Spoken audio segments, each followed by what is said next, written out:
Días, hermanos. Damos gracias al Señor por estar nuevamente en su casa para poder aprender de su palabra. Y en esta ocasión vamos a continuar con nuestro estudio de el profeta Joel. Acompáñenme, por favor, ahí en su Biblia, al profeta Joel. Como ya se leyó, ¿cierto? Vamos a estar estudiando de los versículos 1 al versículo 17 del capítulo 3. ¿En qué consiste esta reflexión de esta mañana? Como ustedes pueden ver, básicamente ahí dice la antesala de la restauración, ¿cierto?, de Israel. Como pueden ver en la siguiente imagen también, eh, podemos ver un poquito una introducción de los planos proféticos, solamente a modo recordatorio. Recuerden que el profeta en su profecía apunta en primer lugar al plano histórico, ¿cierto? Las palabras directas a la audiencia. Hay, al menos al principio, la plaga de la langosta tiene que ver con eso. eh, y en esta sección hay un pequeño pedacito de los versículos 4, ¿cierto?, al 7, que también son un juicio, en este caso cercano, que sería como el segundo plano, el enfoque profético cercano, el juicio de Dios en ese tiempo. Y finalmente, lo que está en rojo y celeste son los planos escatológicos. El profeta apunta hacia un futuro aún lejano y de hecho aún lejano para nosotros, que está por cumplirse, que todavía no se ha cumplido. Por eso que estos libros son proféticos, ¿no es cierto? Anuncian lo que va a acontecer. No tenemos que nosotros ir, ¿cierto?, a ningún otro lado, sino a la palabra de Dios para poder entender todo lo que el Señor nos dice en su palabra. La siguiente imagen también, ¿cierto?, muestra la tesis del profeta Joel, ¿cierto? El resumen, que de una u otra manera se puede expresar de esta manera, como dicen que hay idelites, unos comentaristas, cierto, bien antiguos, acerca de los profetas, que escriben lo siguiente: cuando en Sión llegue el día del Señor, solo habrá salvación para aquellos que invoquen el nombre del Señor.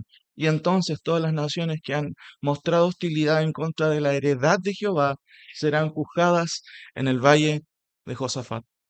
Si podemos resumir lo que vamos a estudiar ahora, tiene que ver con eso. Un día Dios va a poner las cosas en orden. Sin embargo, en la medida que estamos estudiando este texto, también nos encontramos con varias cosas, o en este caso con varias enseñanzas de su palabra. Pero antes de seguir, quiero tener otro momento de oración. Oremos. Señor, te doy gracias por tu palabra, porque ella nos ayuda a entender, Padre, tus propósitos. No tenemos, cierto, que especular. Para eso está tu palabra, Señor. Si queremos saber qué es lo que tú has determinado, hacemos bien entonces en poner atención, como dice Pedro, a la palabra profética más segura. Ayúdanos esta mañana, Señor, a que podamos reflexionar sobre esto. Por favor, Señor, en el nombre de Jesús. Amén. A continuación, ¿cierto? Como vemos en la siguiente imagen, la introducción básicamente de este tema tiene que ver con esto: Dios deshará la cautividad de Israel. En el siguiente, cierto, diapositiva, acompáñenme al versículo 1 del capítulo, cierto, 3, que básicamente es lo que nos va a explicar el autor. Dice ahí: el final de la cautividad implica un retorno del exilio. Y la palabra exilio en nuestro país es muy famosa, ¿cierto? Los exiliados, ¿cierto? En la política se habla de los exiliados, los que fueron supuestamente, ¿cierto?, echados por un régimen particular, ¿cierto? Sin embargo, en el contexto de la historia, la palabra exilio también tiene que ver justamente con lo mismo, pero aquí no hay razones políticas en el sentido de partidismo y todo. Aquí, en este contexto, Israel, a causa de su pecado, ¿cierto?, Dios mandó juicios a ellos y fueron deportados, o sea, echados, expulsados de su tierra, y por ende hay muchos exiliados en Israel en aquellos días. En el día de hoy, aproximadamente, ¿cierto?, el número de judíos que existe en el mundo es de 15,8 millones, los que hay en total. Los que hay ahora en Israel son aproximadamente la mitad, 7,3. El éxodo del pueblo de Israel, o Israel, a la tierra, ¿cierto? Israel, ¿cierto?, ocurre aproximadamente en masa, aproximadamente el año 1968, ¿cierto? Si no mal recuerdo, empiezan, ¿cierto?, a volver a la tierra de Israel, pero aún la mitad, si pudiéramos decir, ¿cierto? Bueno, ¿cuánta es la cantidad de personas que está aún fuera de Israel? Son aproximadamente 7 millones de personas todavía, ¿cierto? Que no están en su tierra.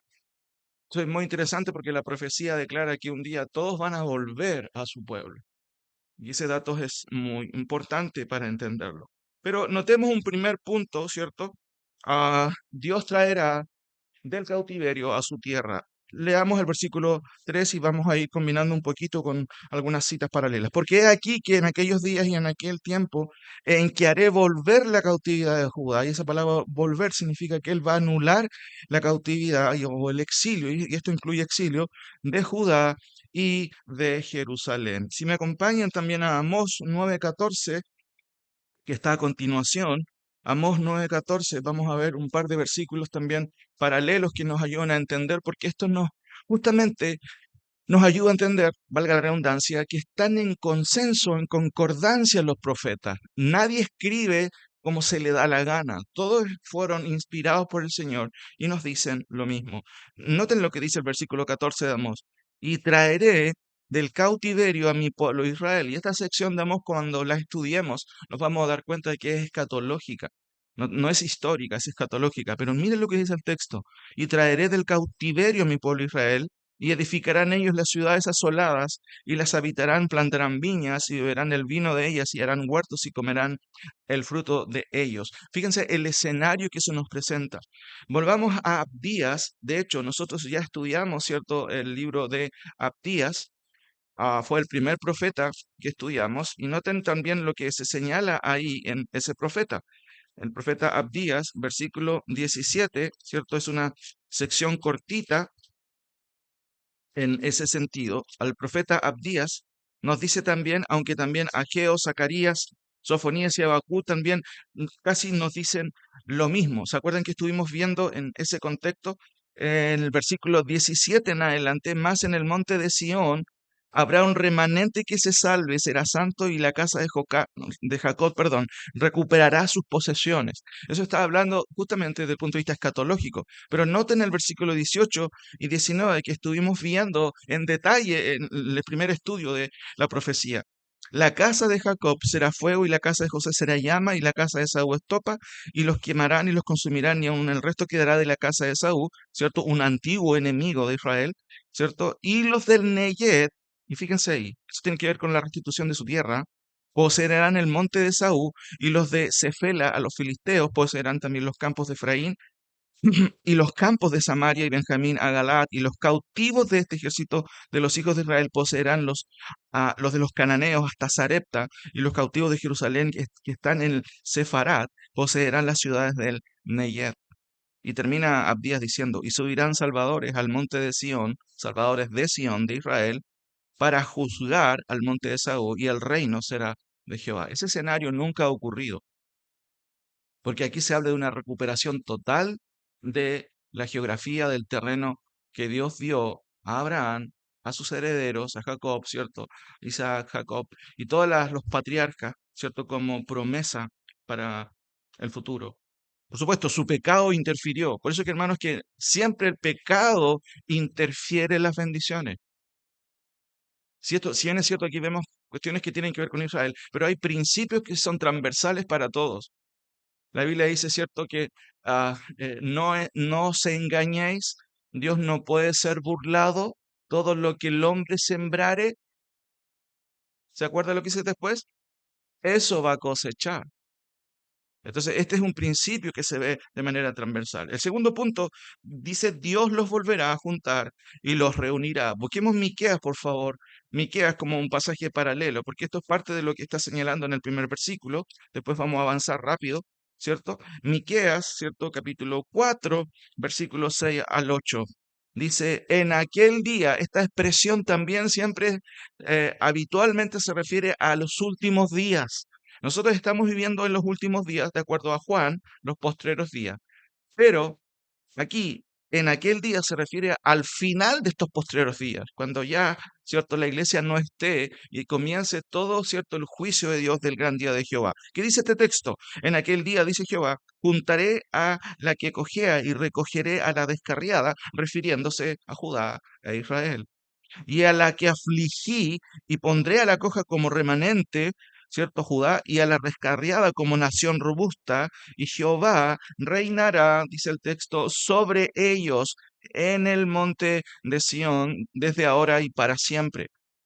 Y tú, oh torre del rebaño, fortaleza de la hija de Sión, hasta ti vendrá el señorío primero, el reino de la hija de Jerusalén. O sea, el lenguaje que se expresa aquí es de restitución, ¿cierto? Es de restauración, es de volver a los cautivos a su tierra. El tercer punto dice que Dios también reunirá también a los afligidos. Volvamos a Joel y recordemos nuevamente desde el texto en que estamos, ¿cierto?, sacando estas alusiones. Capítulo 3 dice, porque he aquí que en aquellos días, otra vez esta expresión temporal, y en aquel tiempo, o refiriéndose al final, haré volver la cautividad de Judá y de Jerusalén. Sofonías 3:18, fíjense que también este es un pasaje que está muy cerquita, ¿cierto? De los profetas. Recuerden que los profetas casi todos están juntos. Si ustedes siguen en sus hojas ahí, un par de hojas más adelante, Nahum, Habacuc y después viene Sofonías. ¿Qué dice Sofonías 3:18? 3:18. Fíjense, son paralelos, todos están de acuerdo, todos los profetas tuvieron el mismo profesor, el Señor, por supuesto, el Espíritu Santo. Dice, reuniré a los fastidiados, o en este caso, a los afligidos. ¿De quién? Del pueblo de Israel. Ese es el contexto.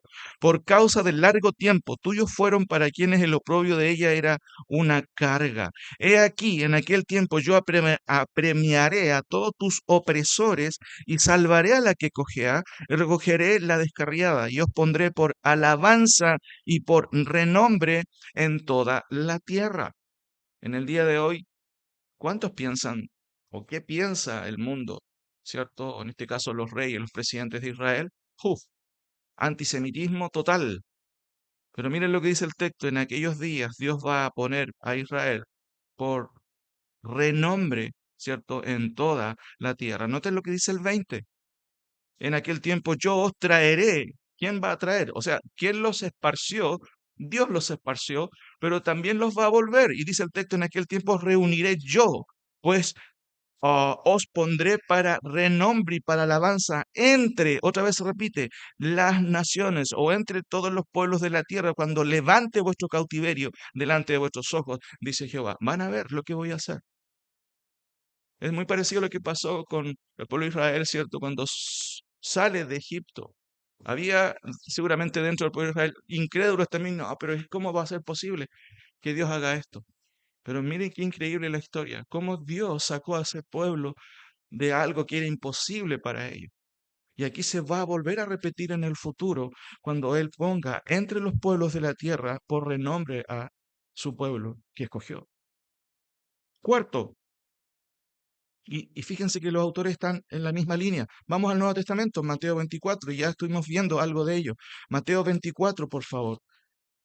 Mateo 24, y pasajes que ya hemos oído. Y no quiero citar los paralelos sinópticos que son Lucas y Marcos que dicen lo mismo, sino quizás vamos a terminar muy tarde, pero solamente una referencia. Noten 24 de Mateo, del versículo 29, la antesala también de la venida del Señor. E inmediatamente después de la tribulación de aquellos días, el sol se oscurecerá y la luna no dará su resplandor y las estrellas caerán del cielo y las potencias de los cielos serán conmovidas. En la historia de la interpretación han habido muchos autores que han dicho que estas cosas del sol y de las estrellas representan autoridades.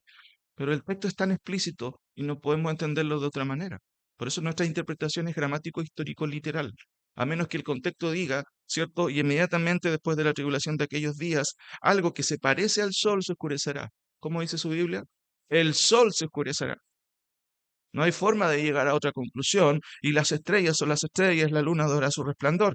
30. Entonces aparecerá la señal del Hijo del Hombre en el cielo, que es el propio Hijo de Dios bajando desde el cielo. Entonces lamentarán todas las tribus de la tierra, que es una expresión para referirse a todos los pueblos, ¿cierto? Y verán al Hijo del Hombre ya no viniendo como vino la primera vez, manso y humilde. ¿Qué viene a hacer ahora? A poner las cosas en orden. Y dice el texto, y verán al Hijo del Hombre viniendo sobre las nubes del cielo con poder y gran gloria. Por eso nosotros cantamos al Señor, que Él tiene todo poder y la gloria pertenece a quién? A Él. No a los hombres, a Él. Pero un día todo el mundo lo va a reconocer, hermano. Hoy un grupo de creyentes nos acercamos todos los domingos porque tenemos y sabemos que debemos dar gloria a su nombre. Nadie se queda en casa, todos venimos a adorar porque Él lo merece. Él es digno de toda alabanza. Ahora, dice el texto, y enviará a sus ángeles con gran voz de trompeta, y noten, juntará a sus escogidos, y el contexto no está hablando de la iglesia. Todo el lenguaje que se usa en este pasaje está relacionado con Israel. Sus escogidos en ese contexto es el remanente. Y noten, escogidos de los cuatro vientos, que es una expresión de, de todos los lados, de todo el mundo. Dios va a traer a sus escogidos, van a volver a Sión, a su tierra. Ahora, en esta introducción vemos que el final de la cautividad implica un retorno del exilio y eso es muy claro a la luz de la palabra. Segundo punto, notemos la siguiente imagen. ¿Cómo Dios lo va a hacer? ¿Cómo Dios va a hacer esto? Y también el texto, volvamos a Joel, para poder seguir, ¿cierto? Leyendo la ruta que el mismo Señor nos presenta en su palabra. Dice el texto el 2, reuniré, eso es lo primero que vamos a ver, a todas las naciones y las haré descender al valle de Josafat, y allí entraré en juicio con ellas a causa de mi pueblo, ¿cierto? Y de Israel, mi heredad, a quien ellas, las naciones, esparcieron entre las naciones y repartieron mi tierra. La historia temprana, hermanos, no solamente desde el punto de vista del Antiguo Testamento, Babilonia, los asirios, que eran imperios crueles, ¿cierto? Destruían las familias, la unidad núcleo de toda una nación es una familia, separándolo, ¿cierto? Sacando a los mejores. Daniel es un ejemplo de ello, ¿cierto? Pero también vemos un montón de otros ejemplos en donde estos imperios hacían y deshacían con el pueblo de Israel. En los tiempos modernos, ¿cierto? Gran holocausto, cómo empieza todo este odio hacia el pueblo de Israel. Son prototipos de lo que va a suceder al final también de los tiempos.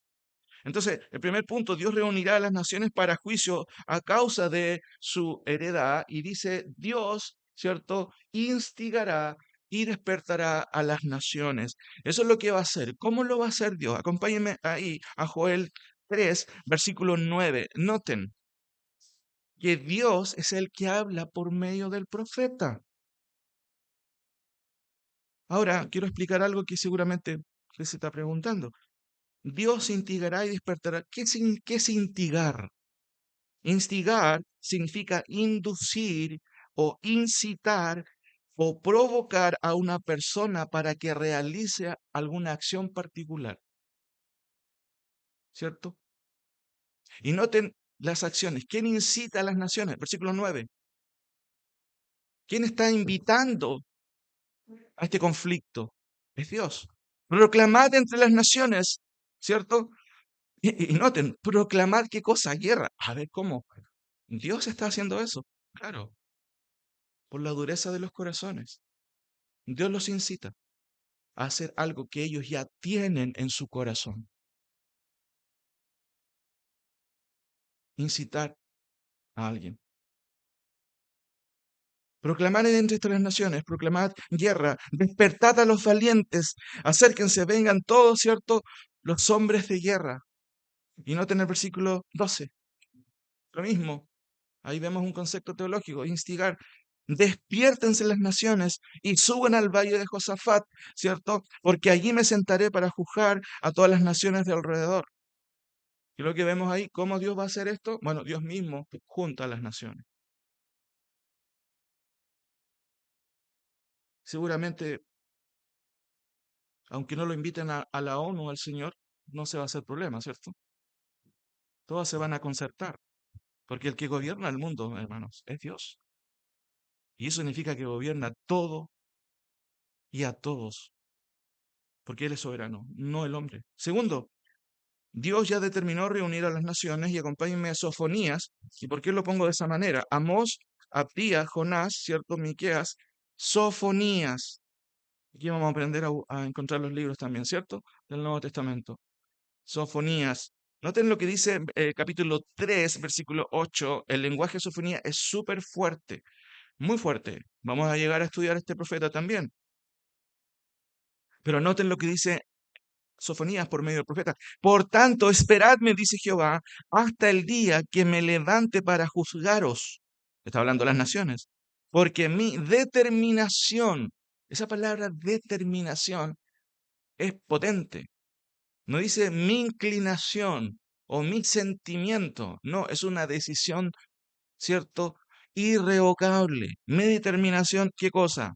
Es reunir las naciones, juntar los reinos para derramar sobre ellos mi enojo, todo el ardor de mi ira, por el fuego de mi celo será consumida toda la tierra. Es súper explícito y súper claro.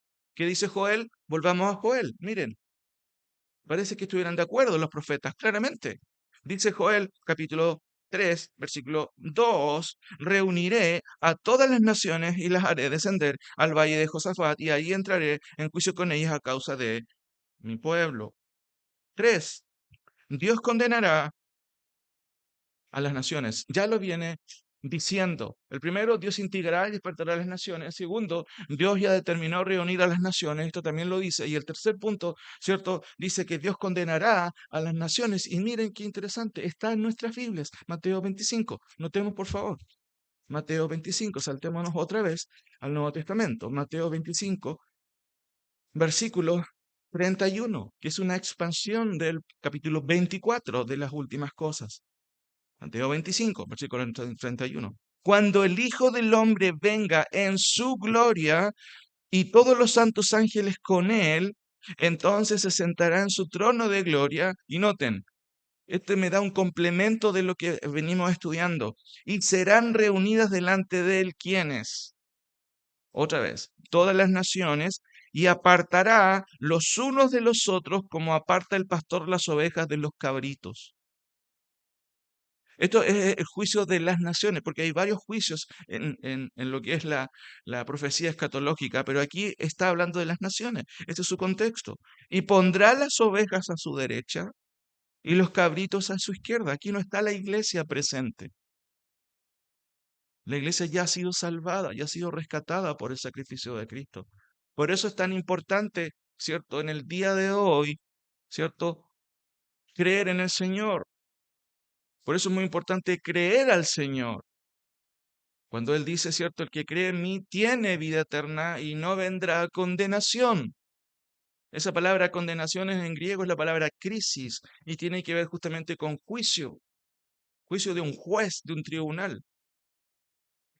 ¿Cómo puede ser posible? Algunos creen que la iglesia va a experimentar todos los juicios por los cuales también Cristo llevó en la cruz. No, eso no va a ocurrir con el creyente. Por eso, como dice el autor de Hebreos, si oyeres hoy su voz, corre a la cruz de Cristo, no endurezcas tu corazón. Noten lo que dice el texto, y pondrá las ovejas a la derecha y los cabritos a su izquierda. Entonces el rey dirá a los de su derecha, venid benditos de mi Padre, heredad el reino. Y eso está refiriéndose al remanente del pueblo de Israel. Joel dice, se acuerdan que lo estuvimos viendo, en aquel día habrá salvación para el remanente el cual él habrá llamado. ¿Quién es el resto de personas? ¿Quiénes son los otros? El texto lo explica de una manera interesante cuando dice, ah, bendito de mi Padre, heredar el reino preparado para vosotros desde la fundación del mundo. Porque tuve hambre y me diste de comer, tuve sed y me diste de beber, estuve desnudo y me cubriste, estuve enfermo y me visitaste. Entonces los justos responderán, ¿cuándo estabas así? ¿Cuándo te vimos forastero? ¿Y qué es un forastero? ¿Quién es un forastero? En el contexto está apuntando a un exiliado, a alguien que no tiene patria. El contexto de esto se refiere a Israel, cómo trató las naciones a la heredad de Dios. Noten lo que dice el versículo 40, que responde el propio Señor. Y respondió el rey y les dirá, de cierto os digo que en cuanto lo hiciste a uno de estos mis hermanos más pequeños, ¿quiénes son los hermanos más pequeños de Cristo en el contexto de esta cita y de todo el Evangelio? Sus hermanos, los judíos. Ustedes trataron bien a mi pueblo. Por esa razón, ¿cierto? Serán obviamente salvados. El contexto también está diciendo, entonces dirá también a los de la izquierda, apartaos de mí, malditos al fuego eterno. Recuerden que es el juicio de las naciones. O sea, no solamente el remanente está siendo salvado, sino que también muchos de aquellas naciones van a haber creyentes, sin duda, y Dios va a salvar a unos, pero no a todos, también en ese contexto. Entonces dirá también a los de la izquierda, ¿cierto? Note que no está hablando de política. Qué interesante, ¿ah? Entonces dirá a los de la izquierda, ¿cierto? Apartados de mí, malditos. Noten lo que dice el texto, al fuego eterno preparado para el diablo y sus ángeles, porque tuve hambre y no me diste de comer, tuve sed y no me diste, fui forastero y no me recogiste. Todo lo contrario, ¿cierto? Entonces también ellos le dirán diciendo, Señor, pero ¿cuándo que estabas así? Entonces responderá, de cierto os digo que en cuanto no lo hicisteis a uno de estos más pequeños, ¿cierto? Tampoco a mí lo hicisteis. ¿Quién es el hermano? ¿Quiénes son esos hermanos pequeños? Es el pueblo de Israel.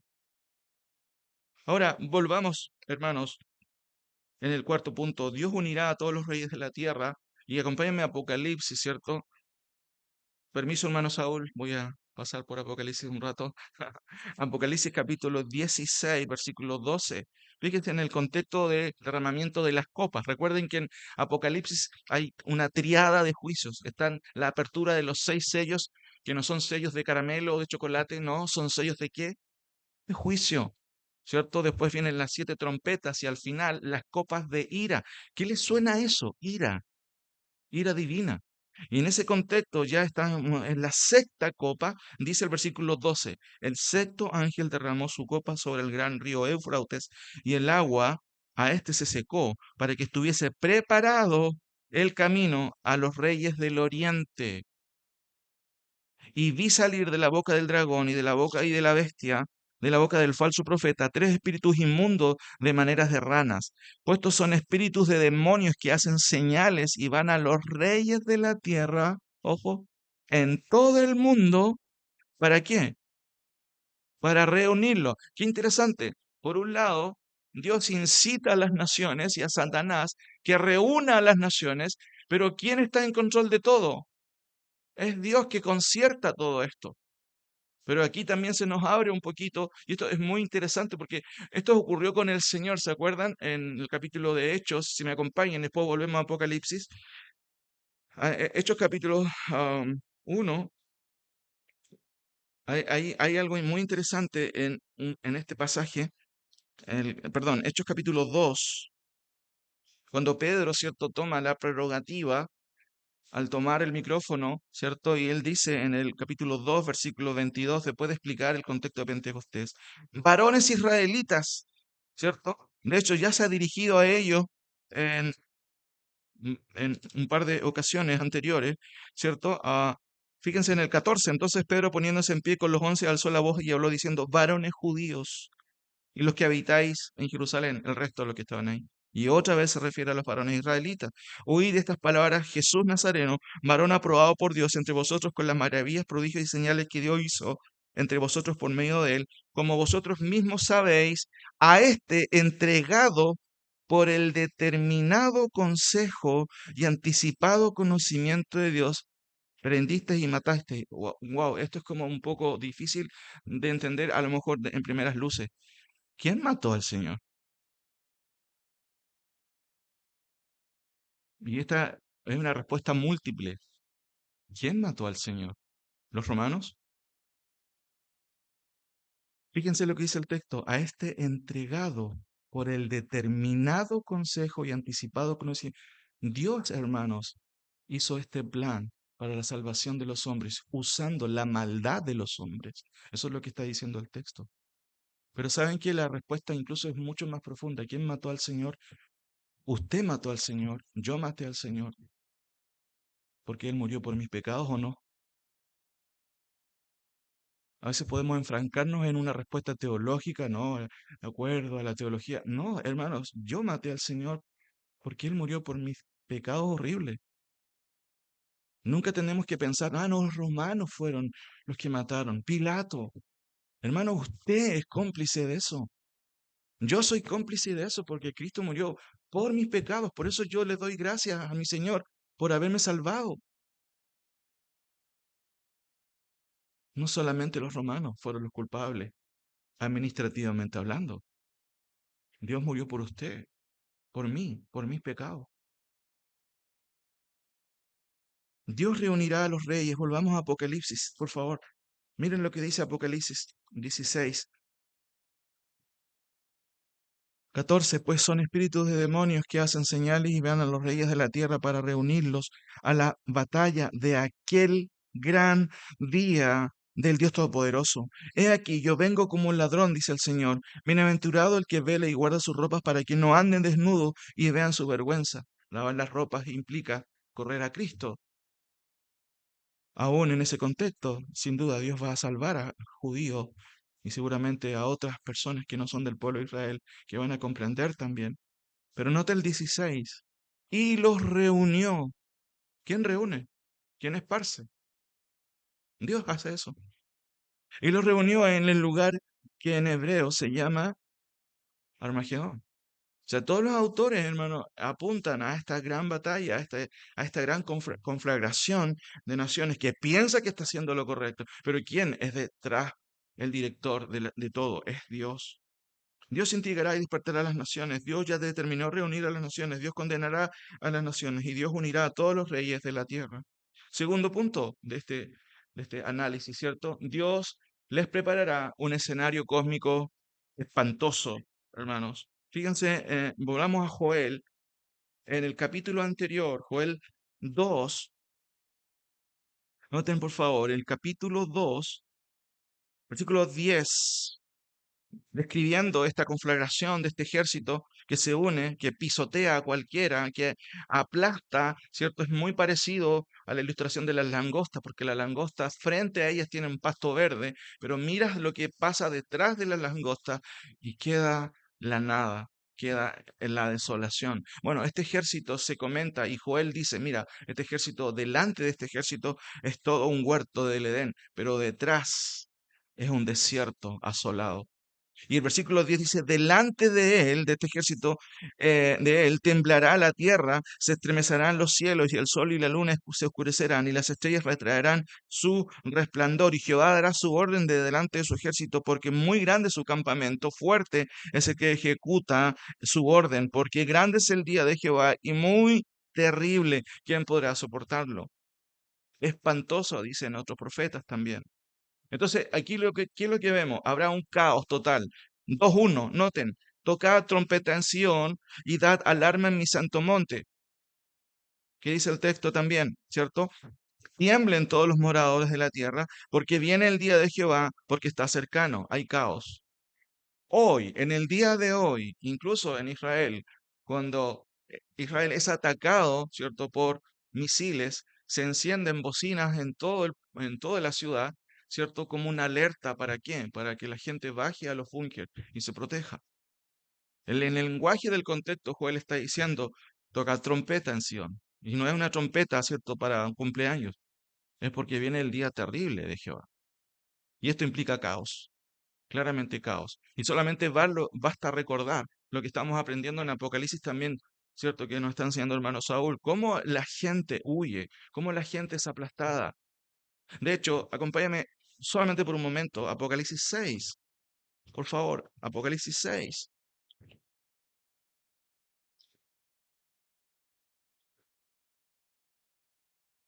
Los capítulos del 5 y 4 y 5 es un escenario celestial, es lo que está ocurriendo en el cielo. Juan nos invita a ver qué es lo que está ocurriendo en el cielo mientras se preparan los juicios de los sellos. Y noten que El versículo 1 del capítulo 6 empieza la apertura de los sellos que solo Cristo puede abrir. Y dice, y vi cuando el Cordero abrió uno de los sellos y oí uno de los cuatro seres vivientes decir como una voz de trueno, ven y mira. Y miré, y aquí un caballo blanco, y el que lo montaba tenía un arco, y le fue dado una corona, y salió venciendo, y para vencer, y ese no es Cristo. Cristo aparece en el 19. Aquí lo más probable es el anticristo. Pero noten lo que dice el versículo 12. Ya en el sexto sello, Juan dice, miré cuando abrió el sexto sello y aquí hubo un gran terremoto y el sol, ¿cierto? Dice, se puso de negro como tela de silicio y esto no es el final todavía. Está comenzando este periodo de juicios del gran día de Jehová.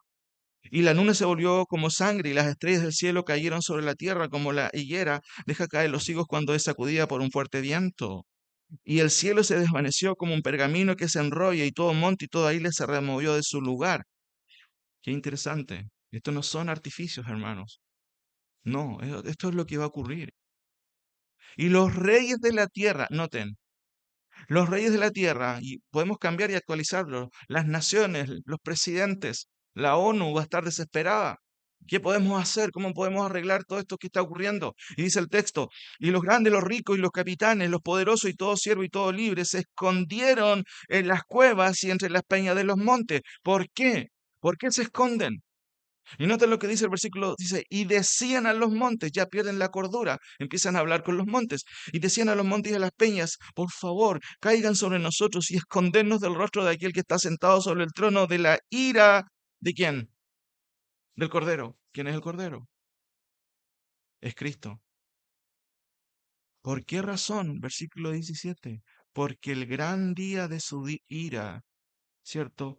Literalmente el texto griego dice, llegó.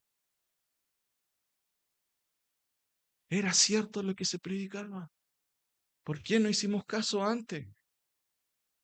Entonces Juan nos anuncia lo que está por venir. Aún así la gente no quiere hacer caso, no quiere escuchar la voz de Dios. Pero está aquí en la Escritura, la palabra del Señor. Caos social. Volvamos a Joel. Segunda cosa, evidentemente que esto es parte, ¿cierto?, de lo que Dios está preparando. El sol y la luna se oscurecerán. Joel claramente lo dice en Mateo 24, Marcos 16, Lucas 21 también lo repite. 3:15, noten, y el sol y la luna se oscurecerán y las estrellas retraerán su resplandor. O sea, todo va a estar concertado, aún las constelaciones, ¿cierto? Las estrellas, todo el planeta completo, ¿cierto? Va a decir, no, aquí viene mi creador, Él es mi Señor. Tercero, las estrellas se retraerán, ya lo estamos viendo, ¿cierto? El sol y la luna se oscurecerán, las estrellas se retraerán. Y el cuarto punto dice que Jehová rugirá desde Sión o desde Jerusalén. Noten el versículo 16, y esto es muy, muy interesante. Y Jehová rugirá desde Sión y dará su voz desde Jerusalén. Estas referencias, hermanos, son muy importantes porque nos ayudan a entender quién está detrás de la defensa del pueblo de Israel. Acompáñenme, por favor, un poco a Oseas 11:8. Oseas 11:8. Atrás de Joel, antes de Joel. Oseas 11:8 en adelante. También refiriéndose al pueblo de Israel, a la restitución, a la restauración del pueblo de Israel. Miren las palabras del profeta, las palabras de Dios para el pueblo de Israel. ¿Cómo podré abandonarte, oh Efraín, una de las tribus más grandes de Israel? Se usa como sinécdoque también para todo Israel. ¿Te entregaré yo, Israel? ¿Cómo podré yo hacerte como Adma o ponerte como Seboín? Mi corazón se conmueve dentro de mí, se inflama toda mi compasión. Son palabras de Dios. No ejecutaré el ardor de mi ira, ni volveré para destruir a Efraín, porque Dios soy y no hombre. ¿Qué está diciendo con eso? Si prometí a Israel desde el comienzo restauración para ello, yo no miento como los hombres, dice Dios. El hombre puede prometer algo, pero no lo va a cumplir. Eso es lo que está diciendo Dios. Si yo prometí algo, eso lo voy a cumplir tal cual lo dije. Hermano, ¿en quién debemos confiar plenamente? ¿En los hombres? En Dios tiene que estar toda nuestra confianza. Él no falla. Los hombres fallamos. Dios no falla. Dice el texto, porque Dios soy y no hombre, el santo en medio de ti, de Israel, y no entraré en la ciudad. Y noten el 10. En pos de Jehová caminará este pueblo. ¿Cómo? Y, ¿cierto? En pos de Jehová caminará. Él rugirá como león. Rugirá y los hijos vendrán temblando desde el occidente, refiriéndose a que van a venir de todos lados también. El texto dice, como ave acudirán velozmente de Egipto y de la tierra de Asiria, como paloma, y los haré habitar en las casas, dice Jehová. Hermanos, ¿quién es este león? Acompáñenme a Apocalipsis, por favor. 5. Apocalipsis 5. Y usted seguramente ya se acuerda, porque esto es una referencia también de Génesis capítulo 49. Es una referencia que se hace acerca de Judá, de un descendiente de Judá. Capítulo 5,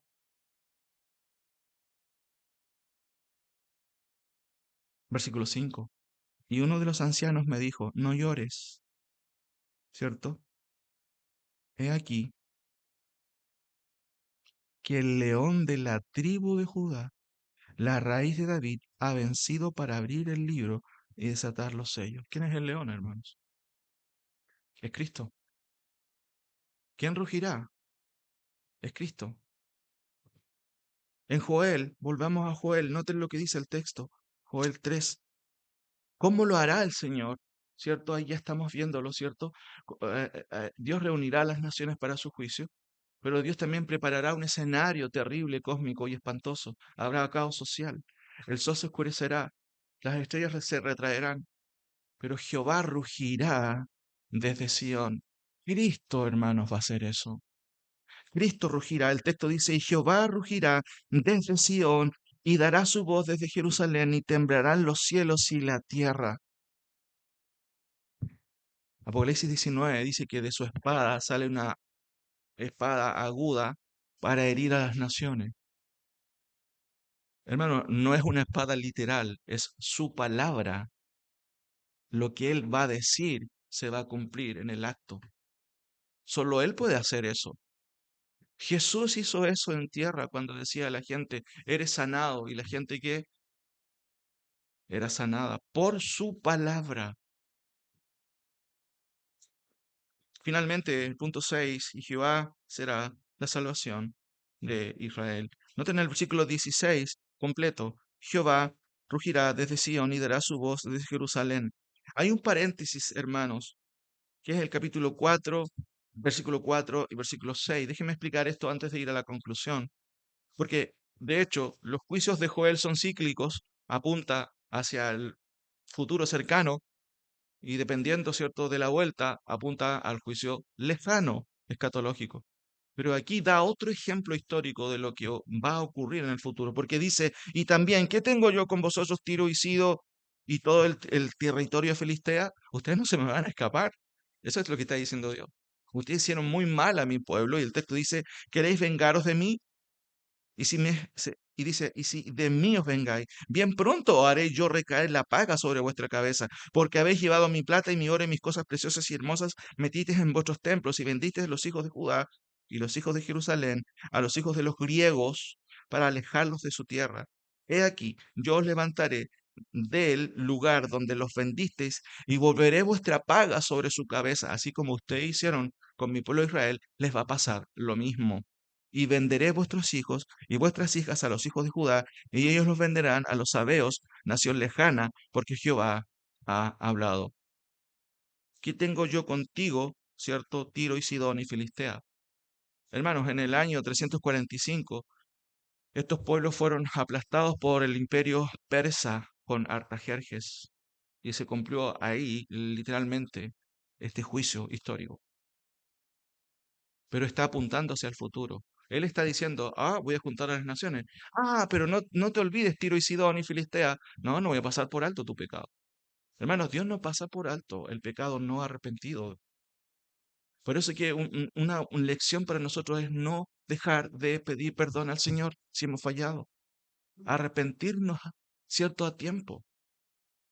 Dios no pasa por alto el pecado. Ahora, noten lo que sucede en el versículo 17. Y conoceréis que yo soy Jehová vuestro Dios, que habito en Sión, mi santo monte, y Jehová, ¿cierto? Perdón, y Jerusalén será santa. Hoy Jerusalén no es santa. Es un pueblo pagano. Pero ¿qué dice mi Biblia? Mi Biblia dice que será santo un día.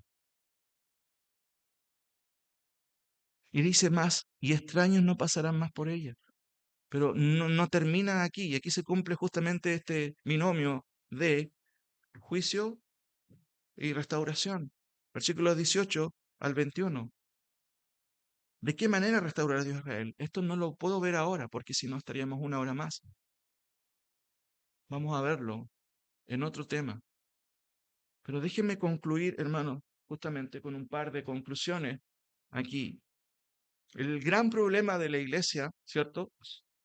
El gran problema de la iglesia evangélica, antes de mencionar, ¿cierto? Este punto, es que no conoce a Dios. No conoce a Dios, principalmente el profeta Joel, hermanos, no solo nos acerca o nos comenta sobre la decadencia del hombre, ¿cierto? En este caso de los judíos, de las naciones, sino también nos enseña teología. Muchas veces se habla en las iglesias del discipulado. Hermanos, cuando se abre la Biblia, se expone la escritura, estás frente a un discipulado constante. No tienes que inscribirte en un curso de teología para aprender teología, tienes que leer la palabra y aquí aprendemos mucha teología. No estoy diciendo que sea malo que lo hagas, si lo puedes hacer y Dios te da la oportunidad de hacerlo en un lugar saludable, hazlo. Pero cuando se abre la Biblia aprendemos teología. La gente no aprende teología de la iglesia porque a veces la palabra no es el centro de la iglesia. Nosotros nos vamos a cambiar ese enfoque. ¿Cuál es el centro de nuestro culto? Es la palabra del Señor y la alabanza a su nombre. ¿Por qué? Porque Él merece toda honra y toda gloria. Pero el centro, hermanos, es en la exposición de su palabra. Y saben que aquí aprendimos, como ya dije, tremendos ejemplos de teología. ¿Quieres conocer a Dios? Lee el Antiguo Testamento. Cómo Dios obra. Oh, qué aburrido. No, no es aburrido. Lee la palabra del Señor, encontrarás principios eternos acerca de quién es Dios. ¿Qué aprendemos nosotros aquí, hermanos? ¿Qué enseñanza el profeta Joel nos enseña? Primero, que Dios ama a su pueblo y no lo va a abandonar. Por el contrario, al final de la historia humana, lo va a restaurar. No importa lo que digan los teólogos, no importa lo que diga el antisemitismo creciente, la palabra de Dios me dice que un día Dios va a restaurar a su pueblo. Punto.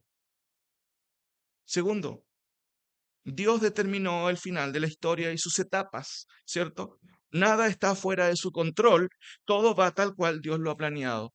Y eso es un tremendo alivio porque mañana todos ustedes van a tener que trabajar y no saben lo que vendrá, pero Dios lo sabe. ¿Y qué debemos hacer? Inclinarnos en oración y decir, Señor, gracias porque todo está bajo tu control. ¿Y por qué a veces nos ponemos nerviosos? ¿Por qué viene la incertidumbre? Por el futuro. Pero hay otro mal en eso, porque creemos que en algún sentido tenemos el control de las cosas y tú y yo no tenemos el control de nada. Entonces, por eso es que es importante que yo me arrodille, Señor, por favor, esto no lo puedo manejar, te lo entrego a ti. En mi trabajo está pasando esto, Señor, ayúdame. En mi familia, en una enfermedad. ¿Qué debemos hacer los creyentes? Hermanos, arrodillarnos. Dios obra de maneras que tú no sabes. No desesperarnos, y eso es un desafío desde el pastor por abajo. Todos tenemos ese desafío. Dios es soberano, nada está fuera de su control. Pero mira lo que está pasando en el oriente, no importa, todo está bajo el control de Dios. Todo está yendo tal cual Él lo ha dicho. Dios no tiene un plan B. Lo que tenemos plan B somos nosotros. Dios no tiene un plan B. Lo que Él determinó, eso está ocurriendo. Eso es teología. Y esa teología me ayuda a entender, hermano, y me da la paz que yo necesito, me da la tranquilidad que yo necesito, que a veces, que la olvido, por olvidar quién es mi Dios. Tercero, Dios no pasa por alto el pecado jamás. Eso, hermano, es algo transversal. Lo dice el Nuevo Testamento. Todo lo que el hombre sembrare, eso también segará. Y antes dice, no os engañéis, Dios no puede ser burlado. Si obras mal, va a venir una consecuencia. Pero, hermanos, aquí hay algo que para mí es clave. El texto dice, o el punto final, Dios no pasa por alto el pecado jamás, sin embargo, sus juicios son variados. Y la siguiente imagen muestra un resumen de los juicios de Dios, que hasta ahora podemos ver, pero al mismo tiempo nos ayudan a ver la soberanía de Dios. Dios manifiesta sus juicios por medio de la tierra. Uy, qué mala estuvo la cosecha. A lo mejor faltó abono. Podrían haber dicho los judíos en el contexto de la plaga de langosta. Uy, ¿qué pasó aquí? Hermanos, Dios estaba atrás de eso. Dios castiga la tierra porque es su tierra. Uy, está mala la cosecha, los agricultores a lo mejor no hicieron una planificación correcta. Dios es el dueño, Dios es el que controla la tierra. Segundo, Dios manifiesta su juicio por medio del exilio. ¿Qué le pasó a este pueblo? Fue exiliado. No, hermanos, Dios los llevó al exilio por el pecado de rebeldía del pueblo de Israel. No era una cuestión política simplemente, aunque involucraba un tema político, pero Dios, hermanos, los envió al exilio y Jeremías es muy claro en decirlo, por haber desobedecido al Señor, por su idolatría. Tercero, Dios manifiesta sus juicios por medio de los astros, la luna, el sol, los terremotos, todo. ¿Quién está en control de eso? ¿El hombre puede controlar eso?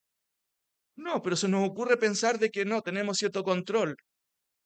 Y jugamos como, no sé, como se juega con cartón y pensamos que tenemos algo de control. No, Dios está en control de la tierra, del cielo, de las estrellas, de los astros, de la política interna de cualquier lugar, de cualquier país. Hermano, cuando se dice que Dios es soberano, a eso se refiere. ¿Qué me debe de llevar a hacer ese conocimiento del Señor? A arrodillarme y decir, Señor, ten misericordia de mí. Sin embargo, quiero destacar en esta mañana otra forma de juicio que es muy interesante, que se expresa ahí. Ya dije esta palabra. Dios manifiesta sus juicios por medio de la instigación. ¿Y qué era la instigación? Hermanos, la instigación significa inducir o incitar o provocar a una persona para que realice una acción puntual. Mientras preparaba el tema, me acordaba de una ilustración vivencial cuando tenía quizás 13 años en el campo. Fui con mis tíos, me llevaron a buscar trigo no sé a dónde. Y esto era típico, seguramente algunos de ustedes también lo hizo. Y me incitaron a pelear con un niño que había en ese lugar. ¿Peleó usted cuando niño? ¿Cómo te va a ganar? Mira, mis tíos estaban ahí y supieron hacerlo para incitarme y a los 5 minutos yo estaba en el suelo rebuscándome con el otro chico y era una pelea básicamente de fuerza. 13 años. Me incitaron a hacerlo. Pero ¿saben qué? Lo único que hicieron es mover un poquito la pólvora de mi corrupción del corazón. Nada más. Me incitaron un poquito porque la carga, como yo no iba a aceptar que un guaso de campo me podía ganar a mí, un santiaguino, no, eso no puede ser, ¿cierto? Yo en ese tiempo vivíamos en Santiago. No, eso no puede ser posible. Y me vi enfrascado en una pelea. Hermanos, eso significa incitar. ¿Saben qué? Dios hace eso. Es parte de un juicio de él. Y déjeme darle tres ejemplos rápidos. Faraón, dice el texto que Dios, ¿cierto? O que él endureció su corazón, o que él mismo endureció su corazón. Pero el texto también dice que Dios es el que incitó a Faraón a hacerlo. Entre más milagros hacía Moisés, por medio, de este caso Dios por medio de Moisés, ¿cómo era el corazón de Faraón? Más duro se ponía. ¿Y quién lo incitaba, cierto? ¿Quién lo llevaba a provocar a esta persona? Bueno, era Dios, pero y él tenía pólvora moral o inmoral, amoral ya en su corazón. Lo único que Dios hizo es quitar su mano y decir, ok, avanza, dale, dale, dale, dale. Y eso pasa muchas veces con nosotros, somos porfiados e insistimos. A veces los padres tienen una buena manera de poder castigarnos. No te acerques a la estufa, no te acerques a la estufa, no te acerques. Ya, bueno, dale. ¿Qué escuchas después? Tremendo grito. Eso es lo que Dios hace. ¿Ok?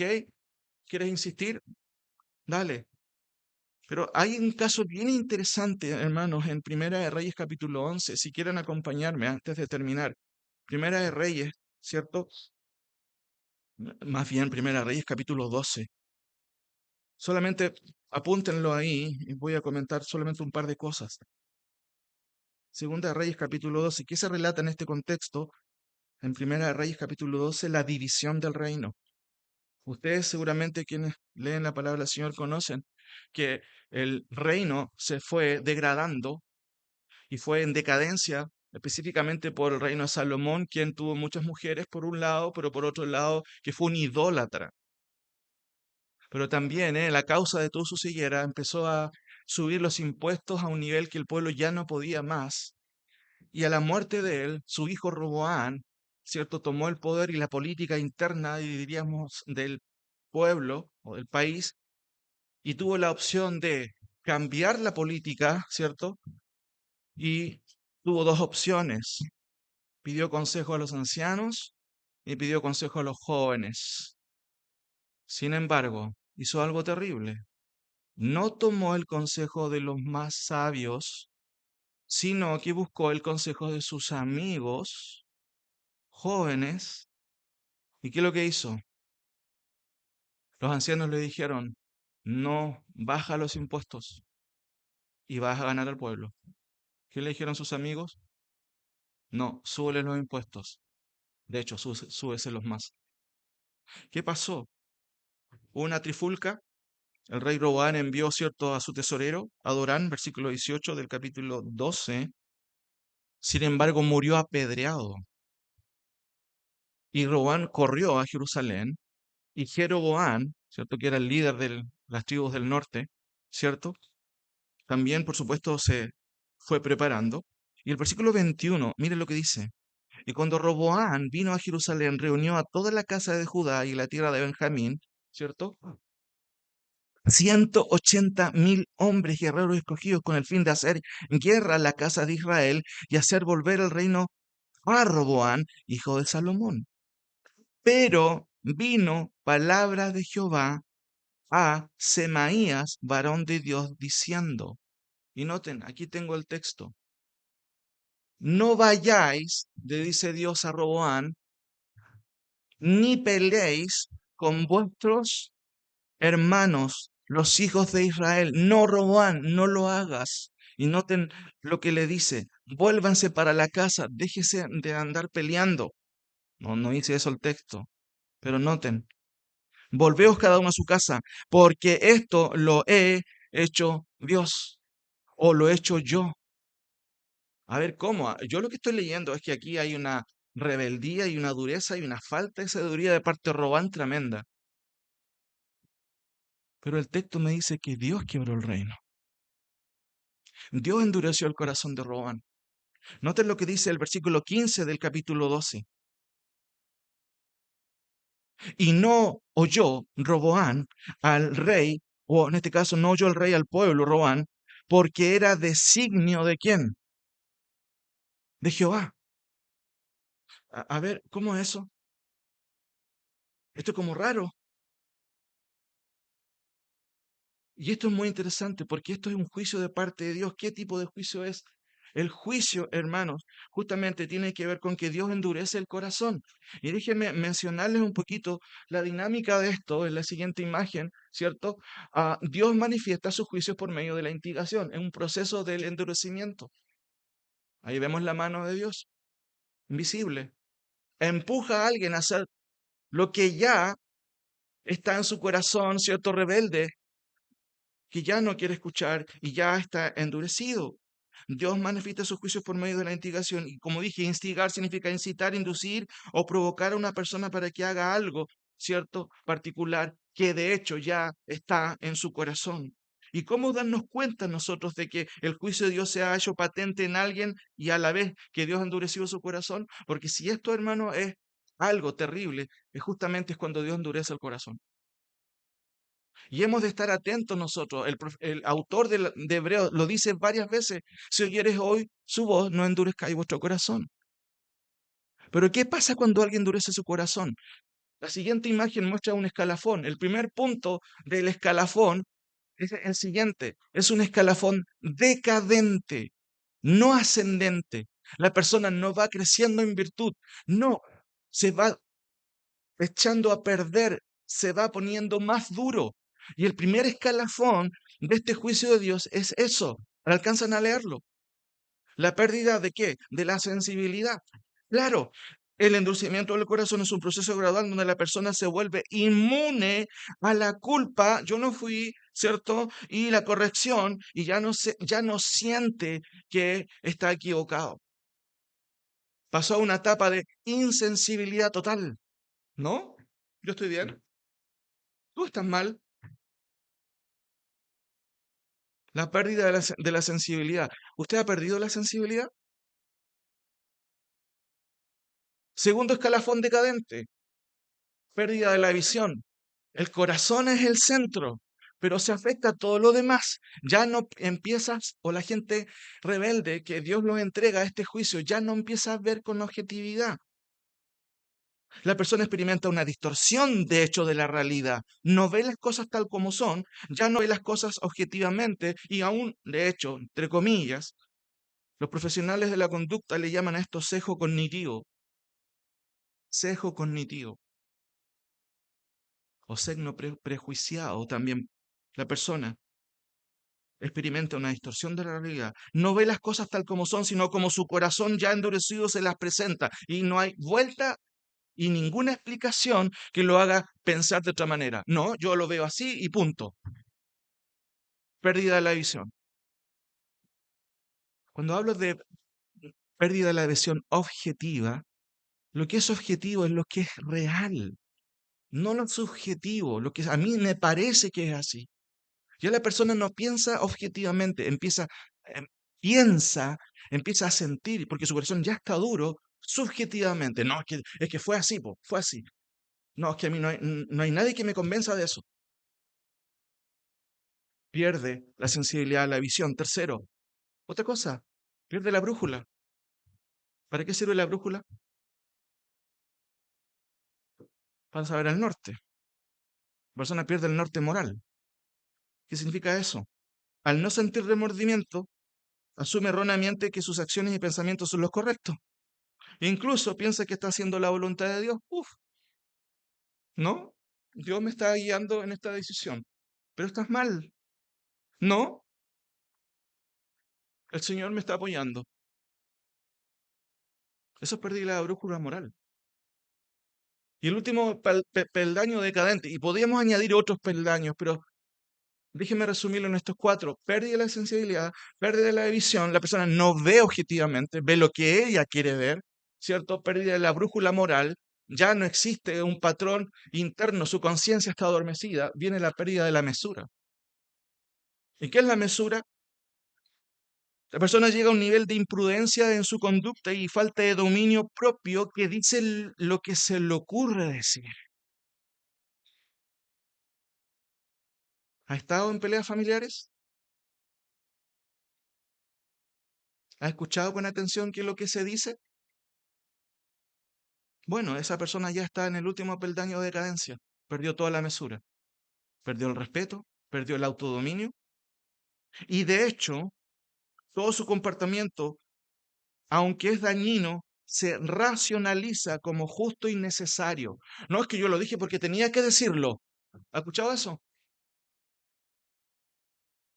Y de hecho en los diccionarios de conducta humana esto se llama racionalización. ¿Y qué es la racionalización?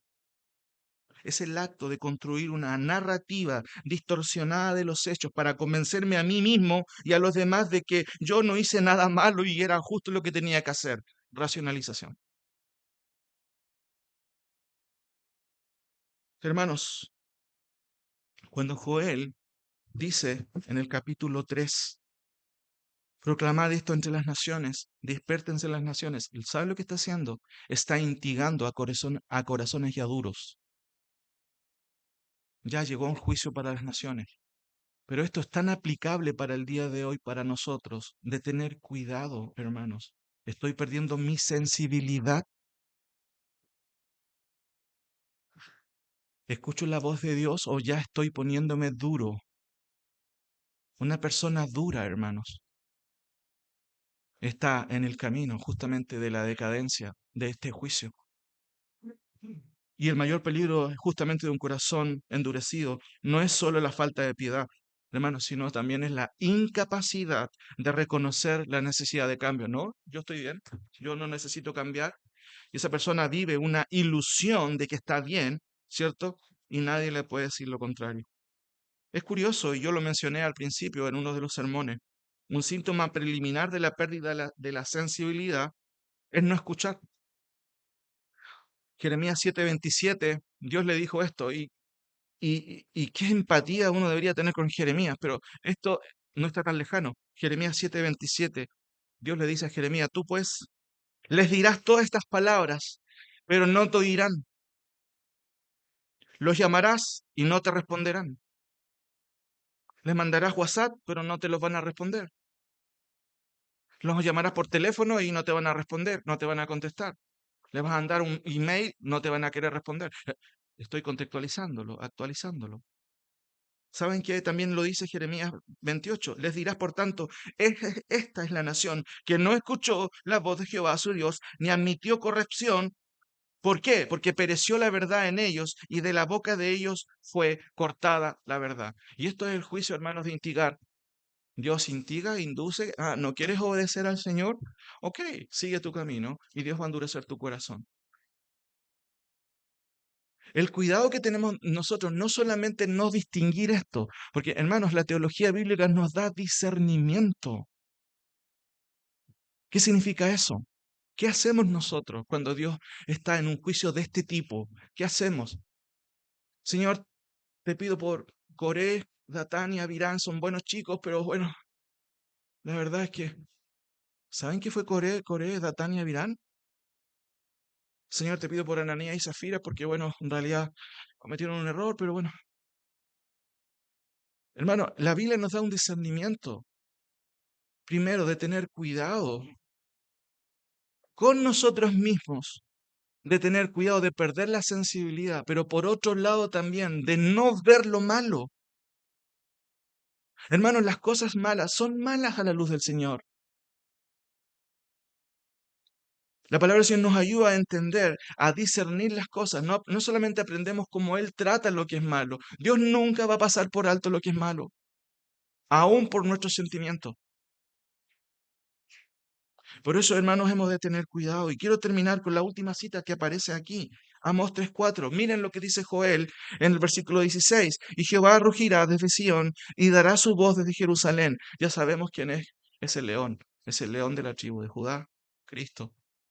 Pero noten qué dice Amós y déjenme terminar con esto. Son preguntas retóricas. ¿Qué significa eso? Que la respuesta es obvia, pero a veces no es tan obvia cuando no entendemos la Biblia. ¿Rugirá el león en la selva sin haber presa? ¿Cuál es la respuesta? No. Si no hay presa, ¿para qué va a rugir el león? Pero si hay presa, va a rugir. La respuesta es sí. ¿Dará el leoncillo su rugido de su guarida si no apresare? Lo mismo. No. Si el león ruge, la pregunta es, ¿quién no temerá? Si habla Jehová el Señor, ¿quién no predicará? ¿Cuál es la idea? ¿O respondemos al Señor cuando es tiempo?